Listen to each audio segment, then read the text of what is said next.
Hello and welcome to the Oily Crafter. I'm Judy Medor. My husband Greg is behind the camera today.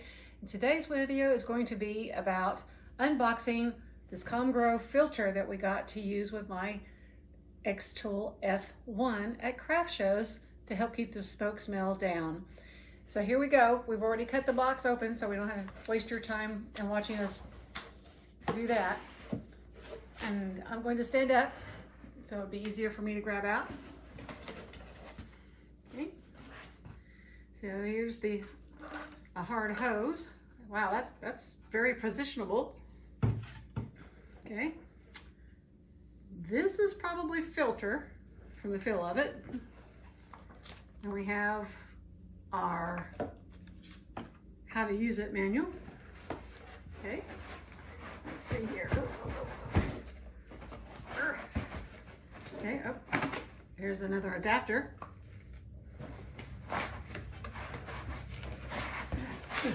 Okay, that's all just fun. All right, so, oh, let's see if I can get a hold of it here. Oh, this boxed very well. There we go. That is very small. That is going to be great for using at craft shows and taking very little space up on your table. And let's see, there's some more stuff in here. Oh, it got another adapter. I'll have to look at the book to see how this all goes together. That's tubing. It's like a dryer vent hose. Here's another one that's bigger. Okay. Bigger diameter, so you can see the difference there.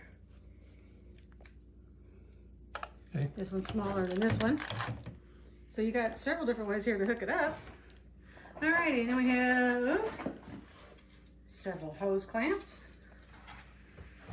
And looks like this is the power cord. Okay, yep, that's the power cord. And then I got something in a little white box here. Ugh. Okay. Let's see.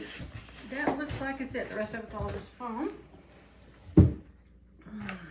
So, oh, this is a power block. There we go, to go with the power cord, the AC adapter. All right.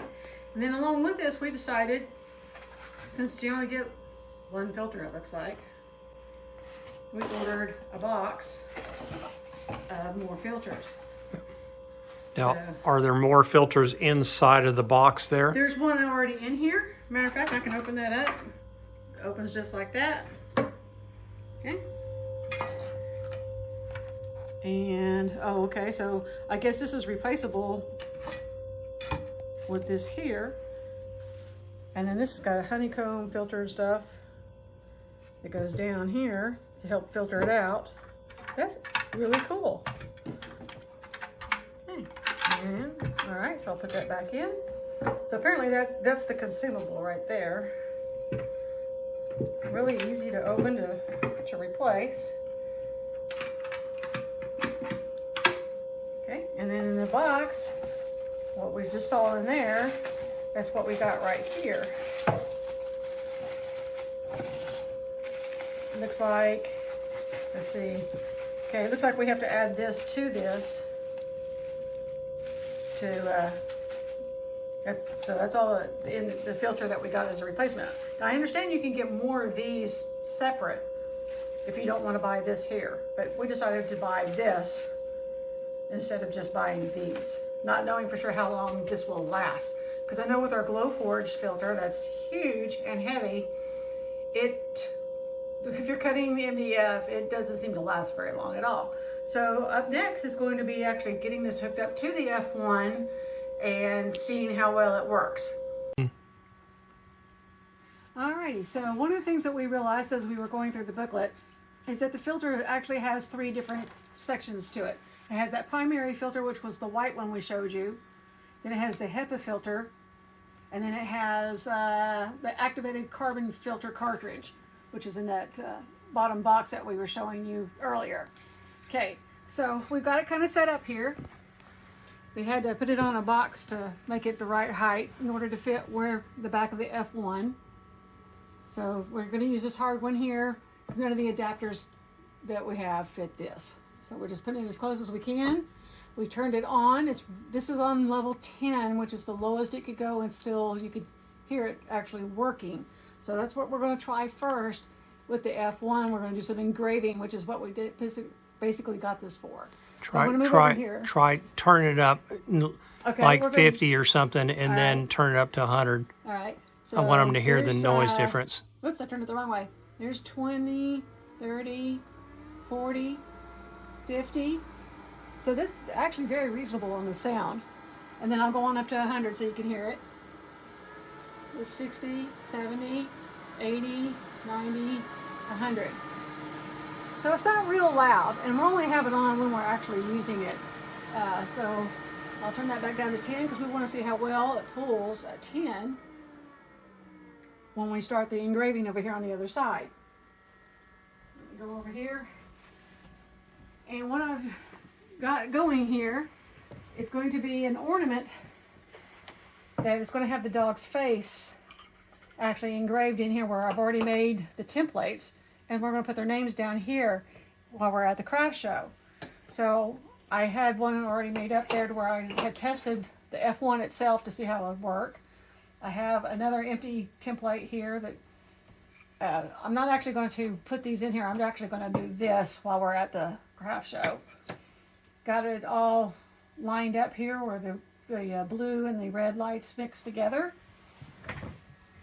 Okay, and I'm not going to leave this open while we're actually engraving because it's not recommended. It hurts your eyes. Bad on the eyesight. We do have glasses when we're using it and not filming if we use that open.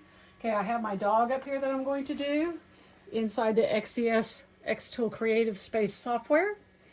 I'll show you the framing. So we did framing here, so I can move this and kind of center it. I'm going to make me a template so this can sit down centered without me having to move it around because I have the dog centered in the software. Okay, so that's what framing looks like. So now I'm going to tell my software to process, and we'll see here in just a second. Okay, the dog came up, so I'm going to hit start. Oh, got to lower this. Hit start. It says it's ready. So now I have my button turned off. It should not beep, but it's turned blue because I don't like that beep sound. It's really too loud. So I'm going to press my button. It has started engraving. And I'm not seeing much smoke. So it must be pulling it pretty good. There we go. Now that was a real simple deal. I'm going to hit OK over here. Raise this back up. So that was, I need to make it an actual darker, but it doesn't have as much engraving space as the German Shepherd does. So that's one of the things that I will need to work on this week while getting ready for the craft show. Getting all these designs with my dogs, because I have 40 different ones, to where all I got to do is put my template down there in the jig that I make and pull up the dog's face that I want, already be sized to fit within my bubbles here, and it'll be ready to go. And I just, at that time, will engrave it. But I will test it some more with the actual one that has a lot of engraving to it, like the German Shepherd here, and see how well that will work on the 10 or whether I need to take it higher. Okay, during the other test, I didn't realize when I put the dog in, it was on score and not engrave like the German Shepherd. And now I've brought up the German Shepherd, made sure it's on engrave in my software. I'm going to hit process, and I've already centered it all up. Okay, so there's the German Shepherd. I'm going to lower this, and now we're going to see how much smoke we get in here as it goes.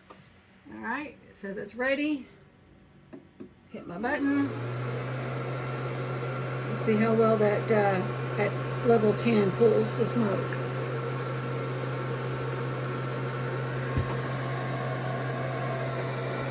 I'm not seeing any accumulating in there. Oh, I'm checking back over here. Yeah. Checking for smoke here. Yeah. Checking for smoke down here. Yeah. Along that tube. So I'm not seeing any. I'm not seeing any smoke there. Okay. So far it goes for 36 seconds. And it looks like it's getting close to being done. There we go. Alright, now I'll give it a second. 40 seconds. And see how this engraved looks. Oh, that's really light. So I must have had it on a lot a different deal when I did this one here on that software. So I'm still learning some of the software on the basswood. I don't see that there anywhere. What? There's a plus more there at the bottom. Okay. Right down there. More. I'm trying to think. I'm pretty sure that was the basswood that I chose. But so they must have changed some parameters since I did the German Shepherd the first time. Sometimes that does happen. So I will need to go in here where it says engrave. And it says reference, blue light, power's 100, speed's 300. So I need to slow the speed down because it's already 100%. So I'm going to take it down to 200. One pass. Oh, and I want more lines per inch than that too. Do 240. I'm used to working with a Glowforge, so this stuff is kind of new to me. Having to put all this stuff in, bidirectional is fine. Okay, now we're going to process it. And I'll put a new disc in. You'll have to do framing again. Yeah, I'll need to go back and hit framing. Okay, that's pretty close. Oops. Like that. Okay, and then I'm going to stop framing. Hit process. And, all right, now I'm going to hit start. Lower this down. Okay. All right, so this is going to be interesting. And it says it's ready. Okay, so here we go again. This time we're going to be a lot darker. Yeah, I can tell it's already a lot darker. So that's one of the things I need to make sure I make note of for the craft show is to change those parameters on my power settings. Get a little bit more smell as well. Yeah. So we can always turn that up to 20 if we need to and see how it goes. If you want me to go around a little bit. But as far as the smoke, I mean, it seems to be pulling it right out. I'm not really seeing anything just sitting in there accumulating.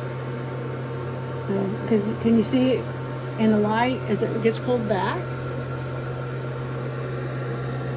I can.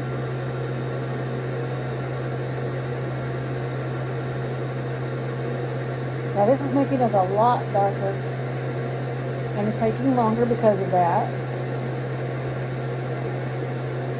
Yeah, you can see how the black streaks above the ears and the forehead there goes towards the back of the machine, so it's pulling that way.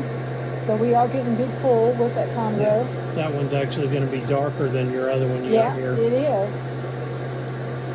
So you're going to have to figure out the magic number to use. Yeah. I'll have to look back at my notes because I'm sure I got notes in my notebook on what I did on my settings. It'll tell you how much longer on your... No, it does not. It tells you how much time has passed. And right now we're at 1:45.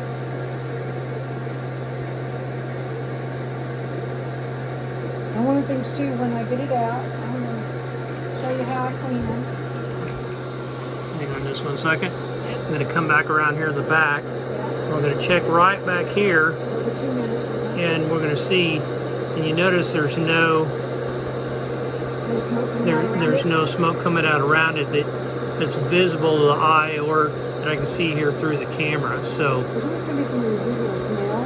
Okay, it's done at 2 minutes and 18 seconds.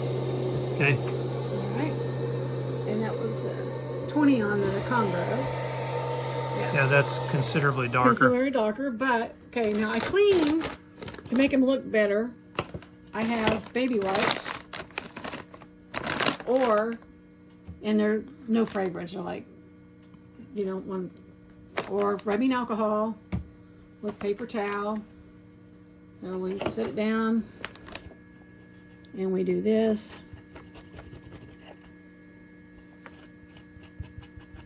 And it gets it all white. This is also smaller than that one there, because I was trying to make it the size to fit in that. But there you go. That's how we are using the Comgrow. And I need to look, I don't think we wrote down or said it, smoke absorber, instruction manual. It doesn't tell me which model it is, so but that's what we bought. We got it off of Amazon. We'll have a link down below for you in the description. So there you go. There's us testing our Comgrow to go with us to the craft shows. I think it's going to work out pretty good, because that was just 20 that we moved it up to, and it seemed to work great. It's very low noise level. I think the F1 makes more noise than the actual air filter does while it's running. So that's what we're going to do. I want to thank you for watching today. Greg and I appreciate your viewership, and that you would like and subscribe our videos. And we do a lot of different kind of things. My husband likes to do ham radio stuff, so some of our videos are about that. Some of it's about our crafting together, and others will be just me crafting by myself sometimes. Thank you again. This is the Oily Crafter, and we'll see you in the next video.